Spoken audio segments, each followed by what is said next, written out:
ప్రభునామమున మీ అందరికీ వందనములు తెలియజేస్తున్నాను. రోమిలకు రాసినటువంటి పత్రిక మొదటి అధ్యాయాన్ని మనం పరిశీలనగా చూడడం జరుగుతుంది. గడిచిన కాలంలో 1వ అధ్యాయము 13 నుండి 22 వచనాలు మనం ధ్యానించుకోవడం జరిగింది. అయితే యథావిధిగా మనం నేర్చుకుంటున్నటువంటి విధానం ఏంటంటే మొదటి కొన్ని వచనాలు వాటి యొక్క వివరణ చూడడం, రెండోసారి అదే వచనాల్ని ఇతర వాక్యాలతో సరిపోల్చి వాక్యాన్ని నేర్చుకోవడం అనేది జరుగుతుంది. అయితే ఈసారి ఈ వచనాలు 13 నుంచి 22 వచనాలు సుదీర్ఘమైనటువంటి వివరణ ఉండటం చేత 23 నుంచి 32 వరకు ఉన్నటువంటి వచనాలను కూడా వివరించిన తర్వాత మొత్తం కలిపి అనగా 13 నుంచి 32 వచనాల వరకు పూర్తి సారాంశాన్ని వాక్యం ద్వారా నేర్చుకోవడానికి ప్రయత్నం చేద్దాం. ఈ దినమున రోమిలకు రాసినటువంటి పత్రిక 1వ అధ్యాయము 23 నుండి 32 వచనాలని ధ్యానించుదాం. 23వ వచనం నుండి నేను చదివి వినిపిస్తాను. వారు అక్షయుడగు దేవుని మహిమను క్షయమగు మనుషుల యొక్కయు, పక్షుల యొక్కయు, చతుస్పాద జంతువుల యొక్కయు, పురుగుల యొక్కయు ప్రతిమా స్వరూపముగా మార్చిరి. ఈ హేతువు చేత వారు తమ హృదయముల దురాశలను అనుసరించి తమ శరీరములను పరస్పరము అవమానపరుచుకున్నట్లు దేవుడు వారిని అపవిత్రతకు అప్పగించెను. అటివారు దేవుని సత్యమును అసత్యమునకు మార్చి సృష్టికర్తకు ప్రతిగా సృష్టమును పూజించి సేవించిరి. యుగముల వరకు ఆయన స్తోత్రార్హుడై ఉన్నాడు. ఆమెన్. అందువలన దేవుడు తుచ్చమైన అభిలాషకు వారిని అప్పగించెను. వారి స్త్రీలు సహితము స్వాభావికమైన ధర్మమును విడిచి స్వాభావిక విరుద్ధమైన ధర్మమును అనుసరించిరి. అటువలే పురుషులు కూడా స్త్రీ యొక్క స్వాభావికమైన ధర్మమును విడిచి పురుషులతో పురుషులు అవాచ్యమైనది చేయుచు తమ తప్పిదమునకు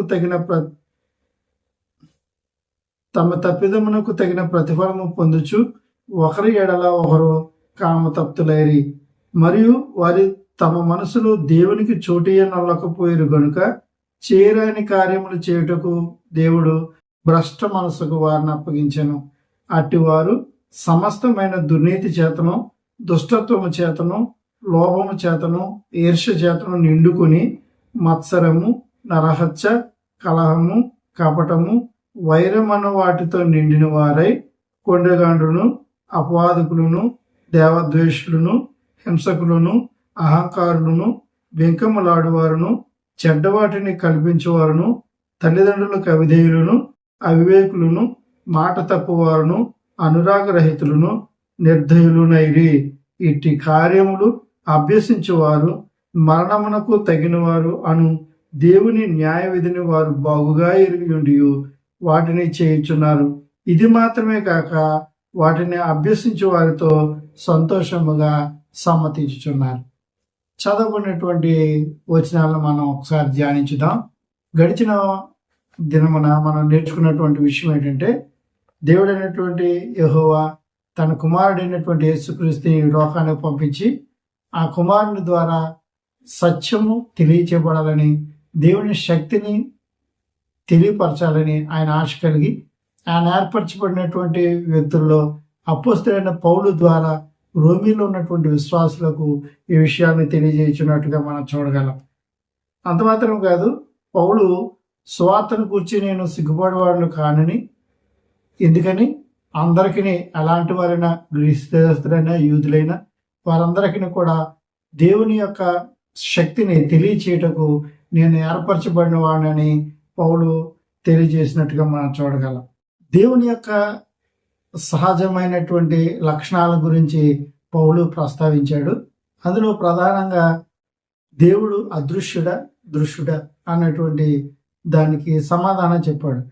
అయితే మనుషులు వారి యొక్క మనసులో దేవునికి చోటు ఇవ్వకపోవడం వలన, వారు దుర్నీతి వలన దేవునికి రావాల్సినటువంటి ఘనతను హరించడం వలన, లేకపోతే వారి యొక్క హృదయానుసారంగా ప్రవర్తించినటువంటి ప్రవర్తన ద్వారా వారు నిరతులుగా మారిపోయి, అంటే తప్పు చేసినను తమకు న్యాయమైన న్యాయసమ్మతం కాని సమాధానము వారు చెప్పుచు కాలం గడుపుచు దేవునికి విరుద్ధముగా జీవించి ఉన్నట్లుగా మనం చూడగలం. ఇలాగున జీవించుచున్న వారికి దేవుని ఉగ్రత పరలోకం నుండి వస్తుందని ప్రభు అయినటువంటి యేసు తెలియజేసిన విషయాన్ని పౌలు ఇక్కడ ఈ పత్రికలో తెలియపరిచినట్టుగా మనం చూడగలం. అంత మాత్రమే కాదు, దేవుని యొక్క లక్షణాల గురించి తెలుసుకోవాలంటే పౌలు సలహా చెప్పాడు. ఏంటిది? తాము తెలుసుకోవాలనుకునేటువంటి అసలు విషయం ఏదైనా ఉంటే గనక దేవుని గురించి ప్రత్యేకంగా జగతుత్పత్తి మొదలుకొని సృష్టింపబడినటువంటి వస్తువులను తేటగా పరిశీలనగా చేయాల్సినటువంటి అవసరం ఉంది. ఒకవేళ పరిశీలనగా తెలుసుకునేటువంటి వారు చీకట్లో మగ్గి ఉన్నారు. వారు చీకట్లో మగ్గి ఉండటం వల్ల వారి యొక్క ఆత్మీయ జీవితం కూడా ఏమైపోయింది? చీకట్లో ఉండిపోయింది. అంటే దేవుణ్ణి విసర్జిస్తే లేదా దేవుణ్ణి విడిస్తే వారికి మూర్ఖత్వమే బహుమానంగా కలుగుతుందని పౌలు తెలియజేసినట్టుగా మనం చూడగలం. ఎంత మాత్రం కాదు, వారు దేవునిగా గుర్తించలేకపోవడం వలన వారు ఎదుర్కొన్నటువంటి సమస్య మనం చూసినటువంటి వచనాల్లో వారు గౌరవం ఇవ్వలేదు, కృతజ్ఞత చెల్లించలేదు. అంత మాత్రం కాదు, వారు జ్ఞానం లేని వారుగా, అనాలోచనగా, వారు వ్యర్థులుగా మిగిలిపోయినట్టుగా మనం చూస్తున్నాం. అందుచేత దాన్ని కంటిన్యూగా 23 వచనంలో ఆయన మాట్లాడుతూ అంటున్నాడు, వారు అక్షయుడకు దేవుని మహిమను ఎలాగ మార్చేసాడో చెప్తున్నాడు. అంటే వారు అప్పటి వరకు కూడా ఏం చెప్పాడు? వారు చీకట్లో మగ్గిపోయారు, అజ్ఞానులుగా ఉన్నారు, నిరర్ధకులుగా ఉన్నారు, తమను తాము సమర్థించుకునేటువంటి నికృష్టమైనటువంటి ఆలోచనలో దేవుని నియమానికి విరుద్ధమైనటువంటి రీతిలో వారు ప్రవర్తించడానికి కారణం ఏంటంటే వారు అక్షయుడకు దేవుని మహిమను ఎలా మార్చేసాడంట చెప్తున్నాడు ఆయన. క్షయమగు మనుషుల యొక్కయు, పక్షుల యొక్కయు, చతుష్పాద జంతువుల యొక్కయు, పురుగుల యొక్కయు ప్రతిమా స్వరూపములుగా మార్చేశాడట. అంటే దేవుడు అక్షయుడు. దేవుడు ఎవరు? అక్షయుడు. అయితే మనుషుడు ఏం చేశాడు? క్షయము కానటువంటి దేవుణ్ణి, మరణము లేనటువంటి దేవుణ్ణి, అలాగనే నశించని దేవుణ్ణి ఏం చేశాడనంటే నశించేటువంటి స్థితిలో ఉన్న, లేకపోతే నాశనమయ్యే దశలో ఉన్న, మరణము కలిగినటువంటి జంతువులు, పశువులు, పక్షులు, ఆఖరికి నాశనం అయిపోయే ప్రకృతిని కూడా దేవుడిగా మలుచుకుని లేదా పూజిస్తున్నాడని చెప్పడం జరిగింది. అందుకనే వారు సృష్టికర్తను మరచి సృష్టమును పూజించారంటే దాని అర్థం ఏంటంటే వారు క్షయమగు మనుషుల యొక్క, పక్షుల యొక్క, చతుష్పాద జంతువుల, ఆఖరికి పురుగుల యొక్క ప్రతిమా స్వరూపములుగా దేవుణ్ణి పోల్చి ఉన్నట్టుగా మనం చూస్తున్నాం. ఇలాగున వారిని దేవుడు ఎందుకు చేశాడంటే వారు అపవిత్రాత్మకు అప్పగించాడు కాబట్టి వారు అలాగ ప్రవర్తించడం జరిగింది. అందుకే దేవుడు ఎవరైతే దేవుని యొక్క ఆలోచన విడిచిపెట్టి, దేవుని మార్గాన్ని విడిచిపెట్టి, దేవుని జ్ఞానంతో మాకు పని లేదు, దేవుని మార్గంతో మాకు పని లేదు, దేవుని యొక్క ఆలోచనతో మాకు పని లేదు, దేవుడు మాకు అవసరం లేదు అనుకునేటువంటి వారి భావనలో వారి సొంత ఆలోచనలు వస్తే ఎలా ఉంటుంది, వారి సొంత కోరికలు పుడితే ఎలా ఉంటుంది, వారి మంచి ఏదో చెడేదో తెలుసుకున్న గ్రహించలేనటువంటి పరిస్థితిలో వారు చెడునే ఎంచుకుంటే ఎలా ఉంటుందో అలాంటి పరిస్థితికి అప్పగించేసాడని అన్నాడు. అంటే మొత్తం నేను అన్ని వచనాలు కలిపి చెప్తున్నటువంటి విషయాలు కనుక దయచేసి మరలా ఒకసారి చదవండి. వచనాలు చదివితే మనకి అర్థమయ్యే రీతిలో ఈ విషయాలు మనకు ఉంటాయనే సంగతి మీకు తెలియజేస్తున్నాను. అనగా వీరిని అందరినీ కూడా ఇలాగన ప్రవర్తించినట్లుగా అపవిత్రాత్మకు దేవుడు అప్పగించాడంట. అనగా ఆత్మీయంగా వారికి కలుషితం చేసేసాడు. అంత మాత్రం కాదు, శారీరకంగా వారు కృషించిపోయేటట్టుగా చేశాడు. అంటే మనుషులకి ఏముంటుంది? ఆలోచన ఉంటుంది. వారికి ఆలోచన పుడితే అంటే ఆలోచన ఎందుకు పుడుతుంది? ఆకర్షణ కలిగితే పుడుతుంది. ఆకర్షణ అనేది ఎలా పుడుతుంది? కళ్ళల్లో ఏదైతే భావాలు కలుగుతాయో కళ్ళతో చూడడం ద్వారా, ఏదైతే హవ్వ ఏదైనా తోటలో పండును చూసినప్పుడు తన యొక్క ప్రవర్తన ఎలా మారిందో అలాగనే మనుషులు కూడా ఆ రీతిగా అప్పగించబడినట్లుగా అప్పగించేశాడు. అందుకనే మనం చూస్తూ ఉంటాం, శారీరకంగా కృషించిపోయే పరిస్థితి వస్తుంది. ఎందుకు మనుషుడు శారీరకంగా కృషించిపోతాడనంటే హృదయంలో దురాశలు ఏర్పడతాయి కాబట్టి. ఎలాంటి దురాశలు? దుర్మార్గమైనవి, స్వార్థపూరితమైనవి అనాలోచనలు. ఈ యొక్క వీటి ద్వారా శరీరమును తమకు తామే హాని చేసుకునే రీతిగా వారు ప్రవర్తిస్తారు. అంటే నా శరీరాన్ని నేను అవమానపరుచుకున్నట్లుగా. నష్టం కలుగుతుంటుంది కానీ అది నష్టంగా అనిపించదు, కష్టం కలుగుతుంది కానీ అది కష్టంగా అనిపించదని పౌలు తెలియజేసినట్టుగా మనం చూస్తున్నాం. కాబట్టి దేవుడు వారిని ఇలాంటి దురాలోచనతో, దురాశలతో బ్రతికినట్లుగా వారిని అప్పగించేశాడు. అనగా వారి శరీరాన్ని పాపం వైపు మరలినట్లుగా వారి శరీరం అంతయు పాపముతో నిండుకున్నట్లుగా వారిని అప్పగించాడని పౌలు గుర్తు చేస్తున్నాడు. అంటే అప్పటి వరకు దేవుడు కావాలి, దేవుడి వైపు ఉండాలి, దేవుడిని చూడాలి, దేవుని వైపు నడుచుకోవాలి, దేవుని ఆలోచన, దేవుని జ్ఞానం ఇవన్నీ కావాలనేటువంటి ఆలోచనల నుండి ఒక్కసారి దేవుడు మాకొద్దు, దేవుని ఆలోచన మాకొద్దు, దేవుని జ్ఞానం మాకొద్దు, దేవుని మార్గం మాకొద్దు అనేటువంటి దుష్టమైన ఆలోచనలకి లేకపోతే ఆ పాపాత్మ ఆలోచనకు వారు వచ్చేయడం వలన వారు అలాగ తయారై ఎందుకు వచ్చేసారనంటే వారు జగత్తోత్పత్తి మొదలుకొని సృష్టింపబడిన వస్తువులను తేటగా చూడకపోవడం. అందుకే నేను చెప్పేది ఏంటంటే ఎవరైనా విగ్రహాన్ని పూజించారనంటే లేదా యేసు బొమ్మను ఎట్టుకున్నారు, మరియమ్మ బొమ్మను ఎట్టుకున్నా వాళ్ళు ఎలాగ అవుతున్నారనంటే వారు తమ శరీరాన్ని వారే నాశనం చేసుకుంటున్నారు, వారి యొక్క జీవితాన్ని వారే నాశనం చేసుకుంటున్నారు, వారికి వారే దేవుణ్ణి విసర్జించుకుంటున్నారు. దేవుని జ్ఞానం వద్దని, దేవుని ఆలోచన వద్దని, దేవుని మార్గం వద్దని దేవుని త్రోసివేసిన వారుగా వారు ఉంటారు. అందుకనే గడిచిన దినంలో మనం జ్ఞాపకం చేసుకున్న రీతిగా 20 వచనం, 21 వచనం, 22 వచనంలో చెప్పని రీతిగా ఆయన అదృశ్య లక్షణములు తెలుసుకుంటే ఆయన దృశ్యుడో తెలుస్తుంది. ఎప్పుడైతే ఆయన అదృశ్యుడిగా తెలిసాడో దృశ్యమైన వాటితో పని లేదు. అంటే నశించేటువంటి స్థితి కలిగిన వాటితో దేవుణ్ణి పోల్చకూడదనే విషయాన్ని గ్రహించాలి. అయితే ఇప్పుడున్నటువంటి సమాజంలో ప్రతి ఒక్కరును కూడా దేవుణ్ణి ఏదో ఒక రూపంగా మారుస్తున్నారు.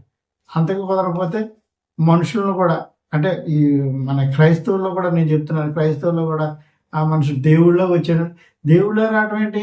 మనందరం దేవుని స్వభావం కలిగిన వాళ్ళు ఎవరో ఒకడే ఉండగా అందరూ అనటం అంటే మన విశ్వాసమును సరిగ్గా ప్రదర్శించలేకపోవడం, మన విశ్వాసము చేత మరొక విశ్వాసము ఆదరించకపోవడం, ఆదరణ కలుగు చేయలేకపోవడం, ఇది సమస్య వలన మనకు అలాగన విడిగా కనబడుతుంది. అయితే ఈ స్వార్థపూరితమైనటువంటి ఆలోచనలు, దుర్మార్గమైన ఆలోచనలు, శరీరాన్ని పరస్పరం అవమానపరుచుకునేటువంటి స్వేచ్ఛ దేవుడు మనుషులకు అప్పగించడం వలన మనుషుడు ఏమైపోతుందంట, ఏం చేస్తున్నాడో వాడికి తెలియటం లేదంట. ఏం చేస్తున్నాడో మనుషుల యొక్క, చతుష్పాద జంతువుల యొక్క, పురుగుల యొక్క, పక్షుల యొక్క, లేకపోతే ప్రకృతికి సంబంధించిన వాటి అన్ని పోలికలుగా దేవుని మహిమను మార్చేస్తున్నాడని దేవుని యొక్క ఉద్దేశమై ఉంది. అంటే మనుషుడు అలాగ మారిపోయినట్లుగా దేవుడు ఒకసారి భ్రష్ట మనసుకు వారిని అప్పగించేస్తాడు. అలాంటి ప్రమాదం ఉంటుంది. నేటి సమాజంలో కూడా అలాంటి ప్రమాదాన్ని మనం చూస్తున్నాం. అది వికృతమ రూపం దాల్స్తుంది, అనుదినము వికృత రూపం దాల్స్తుంది. ఆయా దేశాల్లో అనేకమైన రీతిలుగా దేవుని యొక్క ఉగ్రత కనబడుతూనే ఉంది. సునామీ ద్వారానో, వరదల ద్వారానో, పిడుగుల ద్వారానో, ఒకటి కాదు రెండు కాదు. ఆయన ప్రకృతిలో ఉన్నటువంటి ప్రతి దాని ద్వారా ఏదో ఒక సందర్భంలో ఆయన తన యొక్క శక్తిని ప్రదర్శిస్తున్నాడు. స్వార్థ శక్తి ద్వారా మనుషుల్ని మార్చాలనుకున్నాడు.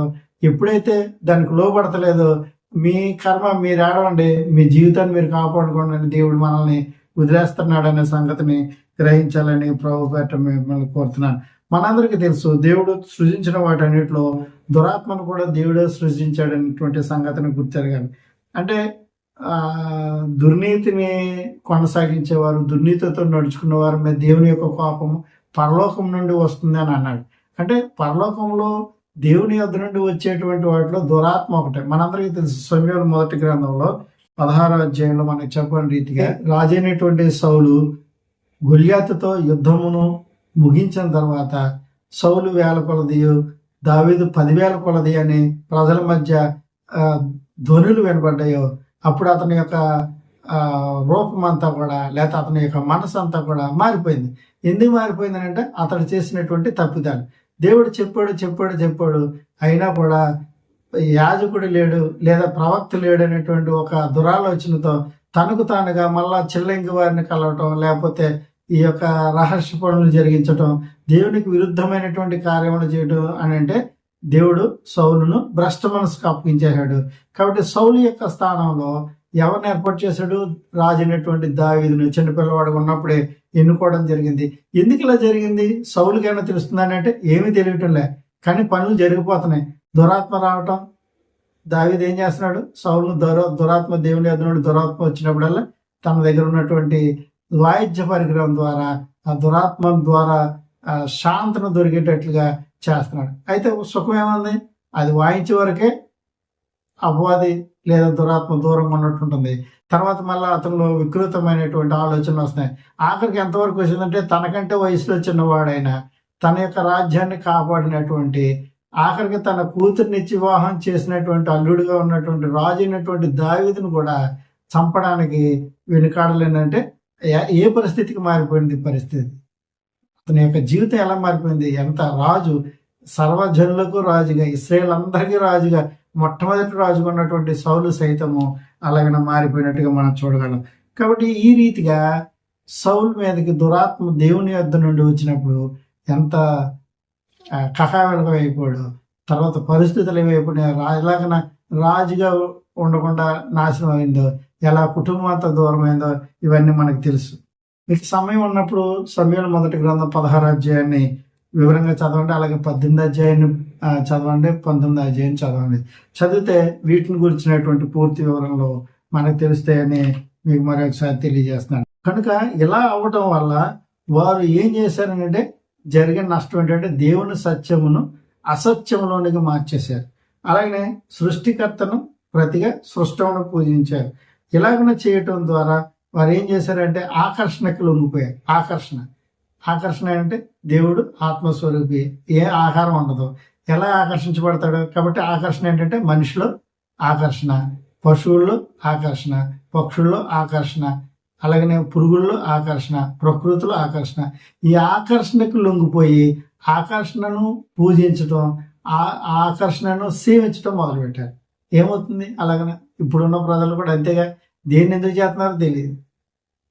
ఏమనంటే అందరూ ఫీల్ అవుతారు, కానీ చాలా విషయాలు మనం చూస్తూ ఉంటాం, చాలా విచిత్రంగా ఉంటాయి.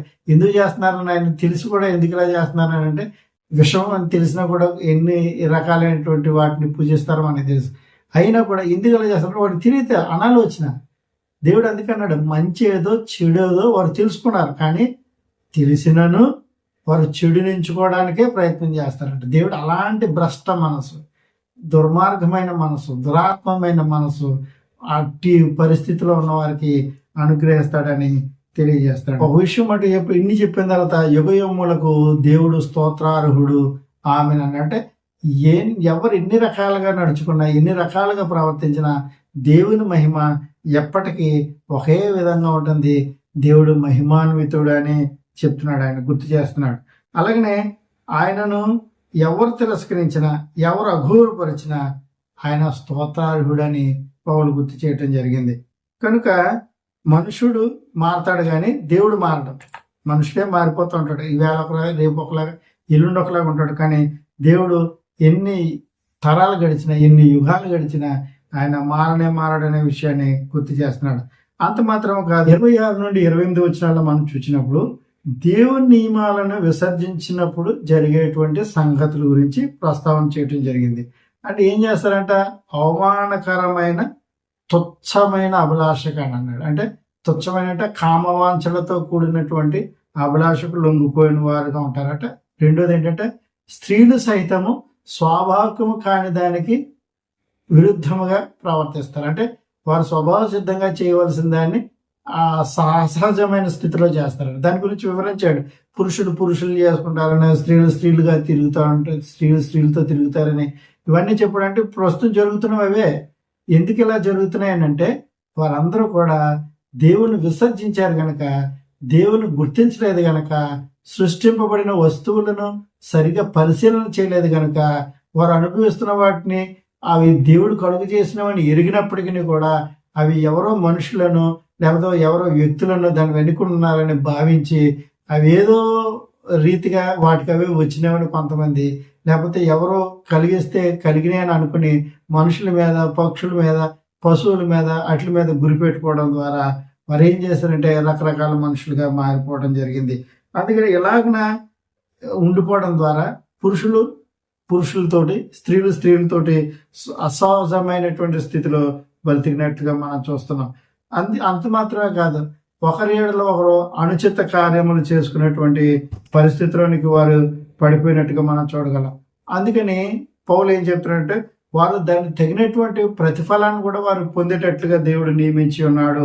వారు చేసిన పనుల వల్ల లేదా చేసిన పాపాల వల్ల కలిగేటువంటి సహజమైనటువంటి కార్యక్రమాలు ఏంటంటే, ఒకటి మానసికంగా ఇబ్బంది పడటం, శారీరకంగా ఇబ్బంది పడటం, అంత మాత్రం కాదు సామాజికంగా బాధలు పడటం. ఇవన్నీ కూడా శరీరంలో ఉండి జీవించున్న మనందరం కూడా ఎరుగుదాం. ఏం ఎరుగుదాం? మానసికమైనటువంటి ఇబ్బందులు ఎరుగుదాం, శారీరకమైనటువంటి ఇబ్బందులు ఎరుగుదాం, సామాజికమైనటువంటి ఇబ్బందులు కూడా మనం ఎరుగుదాం. ఎందుకు వస్తున్నాయి ఎలాగనంటే మన యొక్క శరీరముతో జరిగించేటువంటి దేవుని నియమానికి విరుద్ధమైనటువంటి పనులు. మన 13వ వచనం నుంచి మనం ఆలోచన చేసిన రీతిగా పౌలు వారికి గుర్తు చేస్తున్నట్టుగా వారు ఏం చేశారట? నీతిమంతుడు విశ్వాస మూలంగా జీవించనటువంటి సంగతిని ప్రక్కకు పెట్టి వారు ఏం చేస్తారంటే దుర్నీతి చేత సత్యమును అడ్డగించు మనుషుల యొక్క సమస్త భక్తిహీన మీదను దుర్నీతి మీదను దేవుని యొక్క కోపం పరలోకము నుండి వచ్చినట్లుగా వారి ప్రవర్తన మారిపోయింది. ఇలాగన మారిపోవడం వలన వారికి దేవుని గురించి తెలియసఖ్యమైనది ఏదో వారి మధ్యన వివరించినను తెలుసుకునేటటువంటి పరిస్థితిలో ఉన్నారు. అందుచేత వారు దేవుని యొక్క అదృశ్య లక్షణాలని గుర్తెరగినటువంటి స్థితిలో ఉన్నారు. అలాగనే మారిపోయినటువంటి ఆ జనులు లేదా మనుషులు ఏం చేశారు? దేవునిగా మహింపరచలేదు, లేదా దేవునికి కృతజ్ఞతగా వారు కృతజ్ఞతాస్థుతులు చెల్లించలేదు. ఎందుకంటే వారి అవివేక హృదయంతో ఉన్నారు. వారు దురాత్మల వలన, దురాశల వలన, మానసికమైన, శారీరకమైన, సామాజికమైన ఈ బాధల వలన వాళ్ళు ఏమైపోయారంటే చీకట్లో ఉండిపోయారు. చీకటిని వారు ప్రేమిస్తున్నారు. వారు చెడుదాన్నే ఆశిస్తున్నారు, చెడుదాన్నే వారు ఇష్టపడుతున్నారు. మంచేదో చెడేదో తెలుసుకున్నప్పటికీ వారు చెడుని మాత్రమే ప్రేమించేటువంటి వారుగా వారు మారిపోయారనే విషయాన్ని పౌలు గుర్తు చేస్తున్నాడు. అందుచేత వారు ఏం చేస్తారంటే క్షయమగు పక్షుల యొక్క, పశువుల యొక్క, మనుషుల యొక్క, పురుగుల యొక్క, పక్షుల యొక్క ప్రతిమా రూపంలో దేవుని మహిమను మార్చేశారు. ఈ దేవుడు ఎలాంటి వాడు? వాస్తవానికి అక్షయుడకు దేవుడు. దేవుడు ఎలాంటి వాడట? అక్షయుడకు దేవుడు. కాబట్టి మనం నేడు తెలుసుకోవాల్సింది ఏంటంటే దేవుడు సృష్టికర్త. సృష్టికర్తను మర్చిపోయి సృష్టం అంటే సృష్టికర్త చేత నియమించబడినటువంటి క్రియలు, లేకపోతే నియమించబడినటువంటి సృష్టి క్రమంలో ఉన్నటువంటి ప్రతి వస్తువు అనమాట. వస్తువులు కూడా దేవుడని ప్రకటన చేసేటువంటి పరిస్థితులను మారిపోయింది. ఈ మధ్యన యూట్యూబ్లో కూడా, అంటే ఇప్పుడు రావట్లేదు అనుకో, ఒకప్పుడు వచ్చేది ఫోన్ మీద ఈ నెంబర్ వేసుకోండి, ఫోన్ వెనకాల ఈ నెంబర్ రాసుకోండి, రేపు పొద్దున్నే ఇలాగ వచ్చేది అలాగ వచ్చేది అంటే అలా రాసేసుకునే వాళ్ళు తెంగర వాళ్ళు ఉన్నారు, ఒంటి మీద రాసేసుకునే వాళ్ళు ఉన్నారు, తలకడ పెట్టేసుకునే వాళ్ళు ఉన్నారు, ఇంకా రకరకాలైనటువంటి ప్రవర్తన. ఎందుకు ఇలా ప్రవర్తిస్తున్నారంటే వారి యొక్క తుచ్చమైనటువంటి అభిలాష, కామవాంఛ కలిగినప్పుడు దానివల్ల కలిగేటువంటి మానసిక రోగము, శారీరక రోగము, సామాజిక రోగం వలన వారు ఏం చేస్తున్నారో వారు తెలియనటువంటి పరిస్థితిలోనికి వారు వెళ్ళిపోతారు. అంత మాత్రమే కాదు, వారు దేవుని చోటు ఎవరో తమ మనసుల్లో దేవునికి స్థానం లేదు అసలు. చెప్పాను కదా, దేవుని జ్ఞానం మాకు పని లేదు, దేవుని మార్గం మాకు పని లేదు, దేవుని ఆలోచన మాకు పని లేదు, మాకంతా కూడా మా ఇష్ట ప్రకారం, మా కోరిక ప్రకారం జీవించాలనే ఆలోచనతో వారు ఉంటారు. మనం గమనించవచ్చు, ఇశ్రాయేలు కాలంలో ఇశ్రాయేలు మాకు రాజు కావాలి భౌతికంగా అన్నారు. అంటే అప్పటికే దేవుడు రాజుగా ఉన్నాడు, కానీ వాళ్ళు ఏం కోరుకుంటున్నారు? భౌతికంగా రాజు కావాలని కోరుకోవడం జరిగింది. దానివల్ల జరిగే నష్టాలు చెప్పాడు. అయినా కూడా వారి యొక్క కోరికను మన్నించి వారికి రాజును అనుగ్రహించడం జరిగింది. ఏం జరిగిన తర్వాత వాళ్ళు ఏమైనా సాధించారంటే దానివల్ల వారు కూడా అన్యాయంగా, అక్రమంగా వారు దేవునికి బలి అర్పించినను వారు దేవునికి వ్యతిరేకంగా జీవించినట్టుగా మనం చూస్తున్నాం. కాబట్టి అలాంటి పరిస్థితి ఎందుకు ఆ వారికైనా కాదు, మనమైనా కూడా, లేకపోతే నేడు విశ్వాసులుగా జీవిస్తున్నటువంటి ఎవరి గురించైనా దేవుడు మాట్లాడే మాట ఒకటే, వారిని ఏం చేస్తాడో దురాత్మకు అప్పగిస్తాడు. పౌలు గుర్తు చేస్తున్నాడు. అందుకనే పరలోకం నుండి దేవుని ఉగ్రత వస్తుంది, తస్మత్ జాగ్రత్త. దేవుని విసర్జించావా? జాగ్రత్త. దేవునికి అవమానం తెచ్చావా? జాగ్రత్తగా ఉండు. దేవునికి రావాల్సినటువంటి ఘనతను తీసివేసావా? జాగ్రత్త. దేవునికి ఇవ్వాల్సినటువంటి మహిమని ఇవ్వలేకపోయావా? జాగ్రత్త అని చెప్తాం జరిగింది. అంత మాత్రం కాదు, వారి యొక్క సొంత ఆలోచనలో, సొంత కోరికల్లో వారు ముఖ్యంగా భావించిన వాటన్నిటినీ చేయటం ద్వారా వారు భ్రష్ట మనసుకు అప్పగించబడి ఉన్నందున తమ సొంత ప్రవర్తనతోనే వారు కాలాన్ని వెళ్ళదీస్తారన్నాడు. అందుకనే పౌలు ఈ మాటలు గుర్తు చేశాడు. ఏమన్నాడు? ఒకసారి చదువుతున్నాం చూడండి. అట్టివారు సమస్తమైన దుర్నీతి చేతను, దుష్టత్వము చేతను, లోభము చేతను, ఈర్ష చేతను నిండుకుని మత్సరము, నరహత్య, కలహము, కపటము, వైరమను వాటితో నిండిన వారే కొండెగాండ్రును, అపవాదకులను, దేవద్వేషులను, హింసకులను, అహంకారులను, బింకములాడువారును, చెడ్డవాటిని కల్పించేవారును, తల్లిదండ్రులకు అవిధేయులను, అవివేకులను, మాట తప్పువారును, అనురాగరహితులను, నిర్దయులను అయిరి. ఎట్టి కార్యమును అభ్యసించిన వారు మరణమునకు తగిన వారు అను దేవుని న్యాయ విధిని వారు బాగుగా ఎరిగిండి వాటిని చేయుచున్నారు. అది మాత్రమే కాక వాటిని అభ్యసించే వారితో వారు సంతోషముగా సమ్మతించుచున్నారని తెలియచేయడం జరిగింది. అంటే అక్కడ రాయబడినటువంటి పదాలకి అర్థాలు నేను చెప్పుకుంటూ వివరించుకుంటూ వెళ్ళటం జరుగుతుంది. అన్యాయం చేత, చెడు స్వభావంతో, పిసినారితనంతో, దుర్మార్గంతో, అసూయతో, గొడవలు, మోసం, పగ, చాడీలు చెప్పుకోవడం, వీటితో వారి మనసు నిండిపోవడం మాత్రం కాదు, వారు నిండిపోవటం ద్వారా అపనిందలు వేయటం, దైవాన్ని దూషించటం, హింసకులుగా మారటం, అహంకారులుగా మారటం, బింకములాడివారుగా ఉండడం, చెడ్డ వాటిని కల్పించుకునే వారుగా, అవిధేయులుగా, అవివేకులుగా, వాగ్దానమును ఉల్లంఘించేవారుగా, సహజ ప్రేమ లేని వారుగా, అంత మాత్రం కాకుండా వారు కరుణ లేని వారుగా జీవించుచున్నారు. ఇలాగన మారిపోయినటువంటి వారి జీవితం వలన వారు దేవుని దృష్టిలో మరణ శిక్షకు పాత్రులు. ఇది దేవుని యొక్క న్యాయ విధి, మర్చిపోవద్దు. దేవుని యొక్క న్యాయ విధి ఇది మరణ శిక్షకు దారి తీసేటువంటి కార్యక్రమం. కాబట్టి ఇప్పుడు నీకు ఏం కావాలి? విగ్రహం కావాలా? అదృశ్య దేవుని యొక్క రూపం కావాలా? అదృశ్య దేవునికి రూపం ఏముంది? అదృశ్యుడు, రూపం ఏముండదు. ఇక నీలోనే ఉన్నాడు దేవుడు, నీలో ఉన్నాడు, నాలో ఉన్నాడు. ఇంకేం కావాలి నీకు?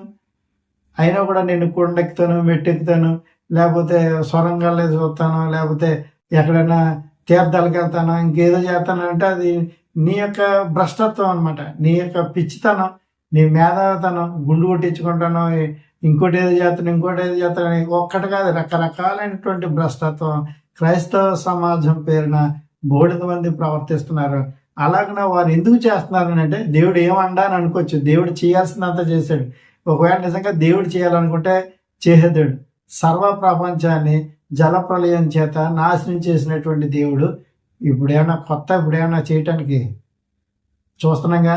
ప్రతి వారంలో లేదా ప్రతి నెలకు ఒక దేశం అల్లకల్లోలంగా ఉంటుంది. ఎందుకు ఉంటుంది? ఎవరు ఏం చేయలేకపోతున్నారు? ప్రతి దేశం టెక్నాలజీ పరంగా చాలా ఉన్నతమైన దశలో ఉన్నాయి. అయినా కూడా దేవుని యొక్క కోపాన్ని ఆపగలుగుతున్నారా? దానికి మందేం లేదు. దాని యొక్క మందు ఏంటంటే మనసు దేవునికి అప్పగించడం, మనసులో దేవునికి స్థానం ఇవ్వటం, దేవునిగా మహిమపరచడం, దేవుని మహిమను దేవునికి చెందినట్లుగా చేయటం. అంత మాత్రం కాదు, దేవుని యొక్క జ్ఞానాన్ని నువ్వు స్వీకరించి దేవుని యొక్క జ్ఞానంతో నువ్వు మలుచుకుని జగతుత్పత్తి మొదలుకొని సృష్టింపబడినటువంటి ప్రతి ఒక్క సృష్టమును నువ్వు సరిగ్గా గమనించి అధ్యయనం చేసి దేవుడు అంటే ఇది, దేవుడు అదృశ్యుడు అని నువ్వు గమనించగలిగి ప్రవర్తించినప్పుడు మాత్రమే ఈ శిక్ష నుండి నువ్వు తప్పించుకోగలవు. అందుచేత ఈ పనులు చేయకుండా ఉండటానికి, అంటే ఇప్పుడు పేర్కొన్నటువంటి దుర్నీతి, ఏదైతే దుష్టత్వం, లోభం, చెడుతనం, మత్సరం ఇవి చెప్పాడు కదా నరహత్య, ఇవన్నీ కూడా చేయకుండా, ఈ పనులన్నీ చేయకుండా మన మనసు ఇటువాటితో ఇటువాటితో నింపబడకుండా మనం జాగ్రత్తగా ఉండాలి. అంటే ఈ భ్రష్ట మనసు ఎంత భయంకరమైందంటే చివరిలో చెప్పిన మాట, పౌలు గారు చెప్పిన మాట చాలా కఠినంతో కూడుకున్నది. ఏం చేస్తారట? అలాంటి పనులు చేసేవారు. అంటే మన పైన పేర్కొన్నటువంటి సంగతులు ఇప్పుడు చూసాం కదా, అలాగను ప్రవర్తించేటువంటి పనుల ద్వారా అలాంటి పనులు చేసేవారు వారు చేయటం మాత్రమే కాక అలాంటి చేసేవారు ఎక్కడైతే ఉంటారో వారితో కలిసి సంతోషిస్తారట, వాళ్ళని ప్రోత్సహిస్తారట. ఇలా ఎందుకని? వారికి మంచేదో చెడేదో తెలుసుకునే అవకాశం ఉన్నా తెలిసినా కూడా వారు మంచిని ఎంచుకోలేరు, వారు చెడులోనే ఉంటారు. కారణం ఏంటంటే వారి యొక్క మనసులో ఎవరికి వాళ్ళ స్థానం? దేవునికి వాళ్ళు. మనం అప్పుడప్పుడు చూస్తూ ఉంటాం, మీ దేవుడు ధన్యుడైతే, మీ దేవుడు శక్తిమంతుడైతే నన్ను లాక్కోమనండి, నన్ను ఇలా మార్చమనండి అంటూ ఉంటారు. ఆయన తలుచుకుంటే ఎంతసేపు ఆయన మార్చగలరు. కానీ నీ పరిస్థితి, నువ్వు ఇవ్వాలి స్థానం. నువ్వు స్థానం ఇవ్వకుండా నీ మనసు నువ్వు మూసుకుని దేవుడు వస్తే బాగుంటే ఎలా కుదురుతుంది? నువ్వు కఠినత్వంతో నిండిపోయి, లోకాశలతో నిండిపోయి, నీ మనసుకు నచ్చినటువంటి నీ సొంత ఇష్టం చెప్పున నీ సొంత కోరికలు చెప్పున, నీ సొంత ఆలోచన చెప్పున జీవిస్తూ దేవుడు నన్ను మార్చట్లేదని, దేవుడు నన్ను ఇలాగ ఉంచేయడం అంటే కుదరదు. ముందు నీ మనసులో దేవునికి స్థానమే. ఆ దేవునికి స్థానం ఇస్తే దేవుడు నిన్ను చేర్చుకుంటాడు, నన్ను చేర్చుకుంటాడు. ఎందుకంటే మన దేవుడు గొప్పవాడు. అటు దేవుడు మనందరం కూడా కలిగి మన సృష్టికర్తను కలిగి ఉండాలని, సృష్టికర్తకు ఇవ్వాల్సినటువంటి మహిమను, ఇవ్వాల్సిన ఘనతను, ఇవ్వాల్సిన కృతజ్ఞతను మనం చెల్లించగలిగితే, పౌలు చెప్పాడు కదా, యుగ యుగములకు ఆయన స్తోత్రార్హుడు. నువ్వు ఇచ్చినా ఇవ్వకపోయినా, నేను ఇచ్చినా ఇవ్వకపోయినా, మన అఘోరుపరిచిన లేకపోతే నిర్లక్ష్యంగా చూసిన ఆయన ఎప్పటికీ స్తోత్రార్హుడు అనే విషయాన్ని గమనించాలని ప్రభు పేట కోరుతున్నాను. మీ అందరికీ వందనాలు.